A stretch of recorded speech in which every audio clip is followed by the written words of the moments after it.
Hello à tous, j'ai une petite annonce à vous faire. Les rushs originaux de mon React sans montage sont désormais disponibles sur Patreon. Le lien est dans la description. Bisous la team!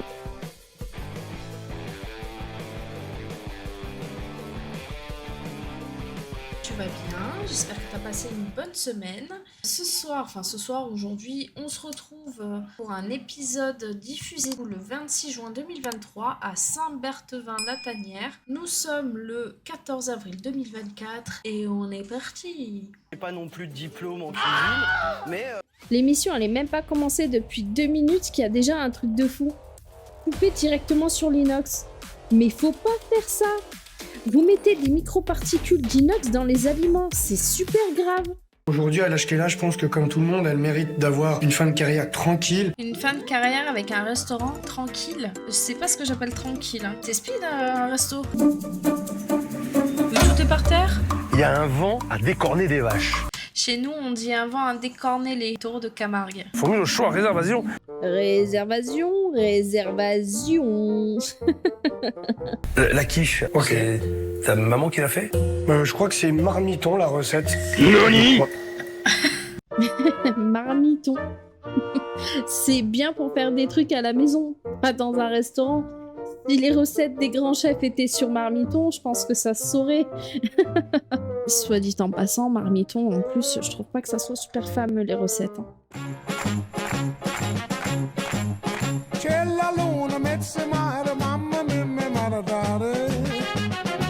Alors attention, pour faire les frites maison, il y a 2 cuissons. Tu peux pas les cuire comme ça. D'abord, il faut les couper, les faire revenir dans l'huile ou dans l'eau ou les faire blanchir une première fois. Tu dois attendre qu'elles refroidissent et il faut les désimbiber. Et après, seulement tu peux les faire cuire. Donc c'est pas si rapide que ça de faire des frites minutes. Il faut que tu les aies déjà dans ta mise en place, sinon ça prend un peu de temps. Le 7-12-2022. Oui. Jeffrey. Aïe aïe aïe aïe aïe aïe aïe.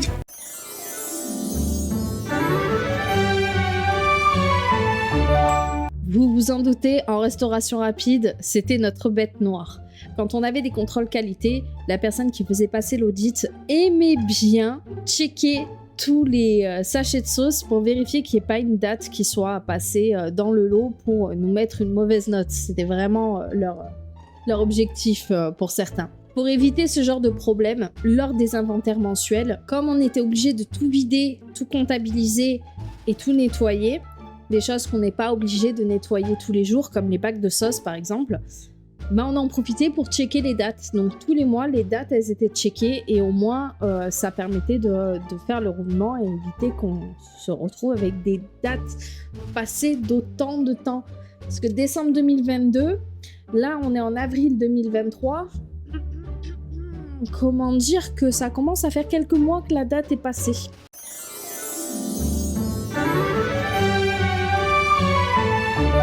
Tu vois ce qu'il y a de marqué là? Il y a des péremptions. Ouais, t'as pas vérifié. Non. Ça va, je trouve qu'il est super sympa avec, hein. Franchement, il a passé des savons pour moins que ça aux autres. Hein. Pas des frites fraîches. Ah, Ouais. Ok. Ah, il a pas dit surgelé, moi j'étais sûre qu'il avait dit surgelé. Ouais, d'habitude, on les fait venir d'un distributeur. Faire venir les frites d'un distributeur. Alors un fournisseur, je veux bien. Un producteur, je veux bien. Mais un distributeur... je connais pas. et t'as pas besoin de prendre ce torchon. Je trouve que c'est sale en plus. Ah bon? Ah propre. Jeffrey, je suis désolé, là, t'as cumulé sur le Oh! C'est la continuité de ce que...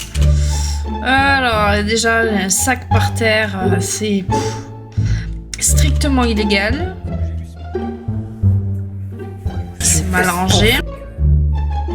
Enfin, dans le sens où c'est un sac de nourriture à même le sol. Ouais, je sais, c'est les chaussures de mon fils. Pourquoi?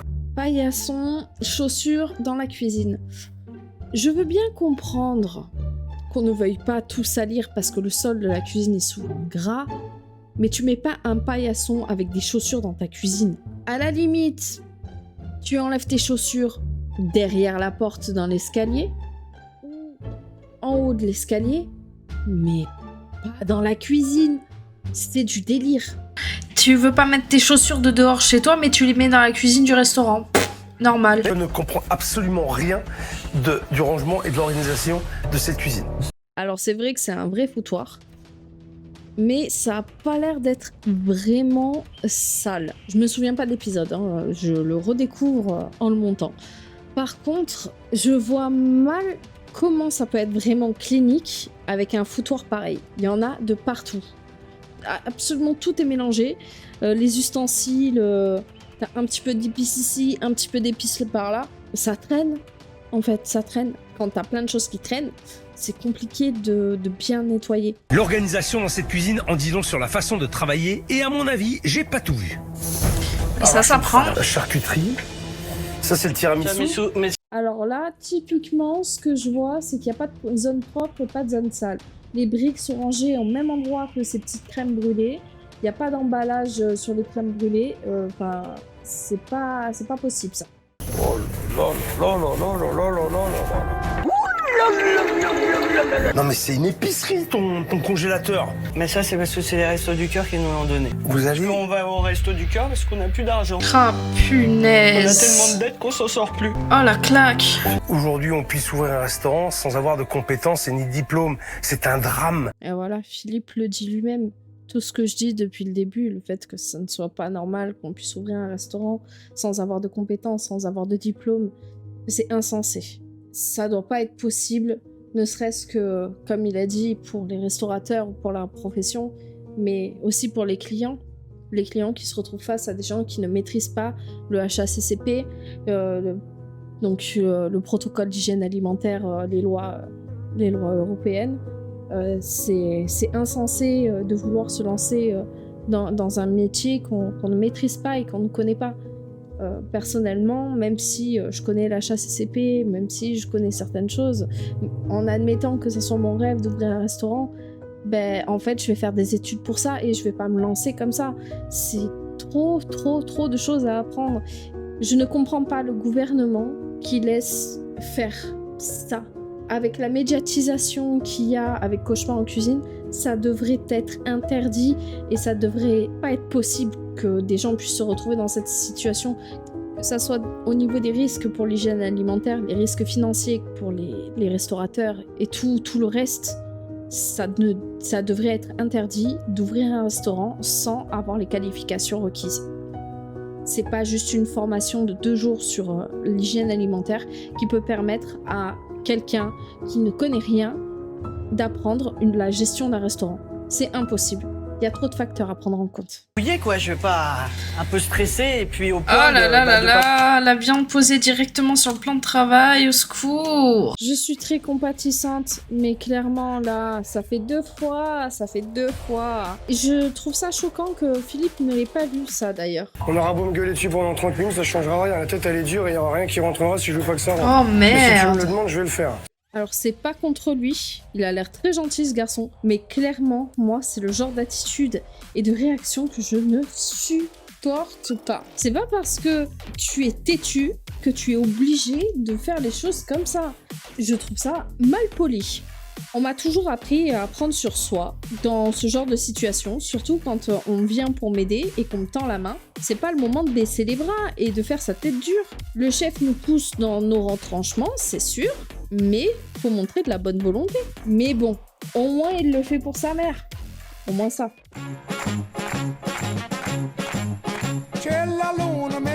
Allez, c'est parti. Je sais pas s'il a un poil dans la main, je pense plutôt que c'est de la démotivation totale, qu'il en a marre. C'est vraiment sûrement qu'il en peut plus, qu'il en a marre que ça marche pas et que c'est pas son délire de base et qu'il le fait uniquement pour sa mère, sachant qu'il a pas de salaire. Faut pas oublier, il travaille gratuitement. Je vais. Mais qu'il n'a encore pris aucune commande de plat pour la cuisine. Ah, ils viennent de dire ça, ça fait 3 fois qu'ils passent dans la salle et il y avait des gens qui étaient en train de manger, ils avaient des assiettes. Bonjour et bienvenue dans Fort Raccord 93, ouais. Ils sont les bons. Allez, pas de bon aussi. Fonctionne pas avec des Pardon. bons. Tu peux pas en faire plus. Faut juste un peu logique. Et t'es pas obligé de me C'est croire. Non, pas mais si, faux. si, Parce que ça fait que 40 ans que je fais ce métier. Ça fait que 40 ans. Donc Que t'es pas obligé de 40 me ans. croire. Il y a une espèce de nonchalance entre la salle et la cuisine qui est vraiment insupportable. Des excuses pour tout. Ok, ils sont dans une situation compliquée, mais là, elle se déplace à 2 à l'heure, elle amène pas les assiettes s'il y a besoin. Lui, il prend que les entrées, il prend pas le plat. Cette histoire de bons, parce qu'ils ont pas de carnet de bons, bah, tu recopies le bon en double, au moins tu prends entrée, plat, dessert direct et elle sait où elle en est. Et c'est un petit peu en mode ah ouais, mais j'arrive pas. Ah ouais, mais oh là là. Ah mais c'est trop dur. Pourquoi t'as pris un restaurant? Ça allait pas être facile. Et ça fait combien de temps que vous attendez, vous? 1 heure. 1 heure. On passe le temps comme on peut. Ah bah voilà, c'est pour ça qu'il faisait un truc familial. Comme ça, on fait comme avec les gosses. Si t'as pas envie d'attendre, eh ben on te donne les jeux. Comment vous faites au niveau des suites? C'est quoi? Eh ben, Waouh, le niveau d'amateurisme, il est... Vers l'infini et au-delà. t'as pas pris les commandes du menu entier? Non, je prends que les entrées. C'est une blague.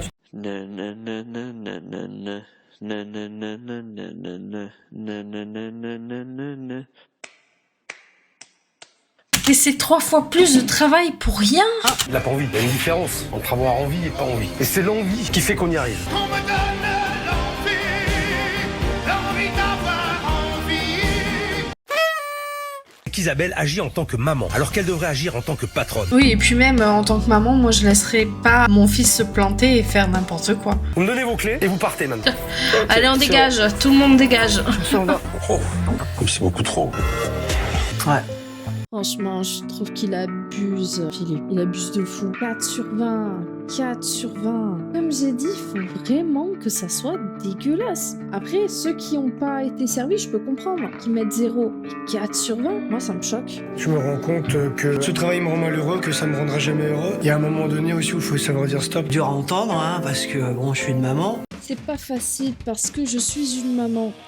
Alors, excuse-moi, mais normalement, une maman souhaite que l'oiseau sorte de son nid. Pas qu'il y reste toute sa vie. Normalement. J'espère qu'il va rester pas loin de moi quand même. On ira le bol. Donc le micro, je l'enlève parce que j'ai plus envie de parler, j'ai plus rien à dire. Je suis fatigué, j'ai la tête comme ça me gave. Je veux rentrer chez moi. Ça me gave. Voilà, sans dessous. Désolé, je vais faire rien contre vous. Ça me fait chier, c'est tout. Voilà. J'ai pas compris ce qui... Ouais. Si à chaque fois qu'il décide un truc, tu le retiens comme tu viens de faire là, maintenant, hein, tu montres que t'es pas contente, hein, et ben forcément ouais, tu le bloques. Ouais. Des mamans possessives, j'en ai connu beaucoup. Par contre, c'est pas quelque chose que j'arrive à comprendre. Quand on fait un enfant, il faut prendre en compte et en considération qu'il nous appartient pas. Il s'appartient à lui-même. Comme nous, en tant que personne, on s'appartient à nous-mêmes. C'est difficile parce qu'on leur a tout appris, mais ils ne sont pas notre propriété. Je ne comprends pas comment des mamans peuvent à ce point avoir besoin de la présence de leur enfant. Ouais, la solitude, c'est quelque chose qui fait peur, mais le bonheur de mon enfant prime avant toute chose. Je préfère me sacrifier moi plutôt que sacrifier mes enfants. Je ne sacrifierai jamais mes enfants pour mon propre bonheur. C'est impossible. Je ne comprends pas ce genre de maman.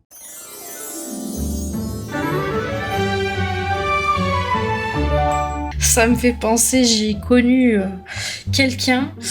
Elle a pas arrêté de dire à ses gosses ouais vous allez pas rester et le jour où ils ont voulu partir c'est en mode non vous restez. Elle leur a pourri la vie pendant X années et après elle était en mode non vous partez pas, vous me laissez dans la merde, vous m'abandonnez. C'était vraiment un truc de fou.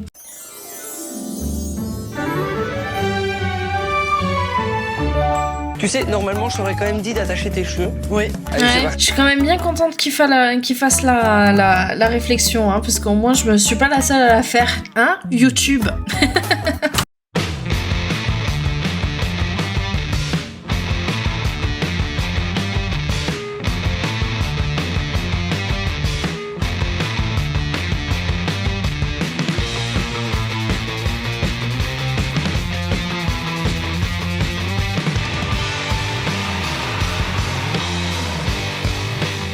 Alors ici, tu as on appelle ça un pack d'hygiène. En cuisine, Isabelle, tu as aussi un suivi sur ton nettoyage. D'accord. C'est très important. Si un jour tu as un contrôle d'hygiène, ils vont venir regarder ça. On a vraiment à faire quelque chose qui nous permettra d'être dans la légalité de 1. Il soulève un point important du coup au niveau de la légalité, comme il a dit. Est-ce que le pack hygiène est devenu obligatoire pour pouvoir suivre le nettoyage et compagnie?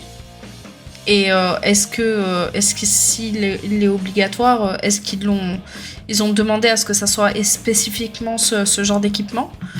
À un moment donné, il va falloir que tu te mettes quand même une petite pile. Allez, vas-y quoi. On est trop lent. Mais vraiment, c'est beaucoup trop lent. Ah ouais, c'est lent. Si ça continue comme ça, je vais revenir. Oula, il a chaud le monsieur. Dans les bois, pour cueillir des muguets. Ah ouais, je pourrais pas moi ça. J'ai besoin de calme quand je mange. Si y a trop de bruit autour de moi, je mange sur les dents et j'ai beaucoup de mal à apprécier mon repas du coup. C'est trop beau de les voir heureux comme ça. Oh, bichette. 12 sur 20. Oh, C'est vrai que j'aurais préféré un peu plus. Ouais, j'ai trouvé ça abusé aussi. Hein.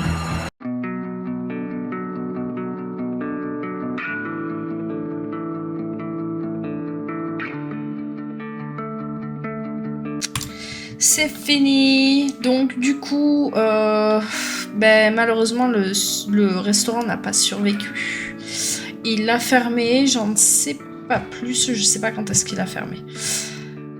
Sur ce YouTube, j'espère que tu as passé un bon moment avec nous. Je te donne rendez-vous la semaine prochaine pour de nouvelles aventures cauchemar en cuisine. Allez, ciao ciao YouTube. N'oubliez pas que les rushs originaux de mes réacs cauchemar en cuisine sont disponibles sur Patreon. Merci d'avoir regardé la vidéo.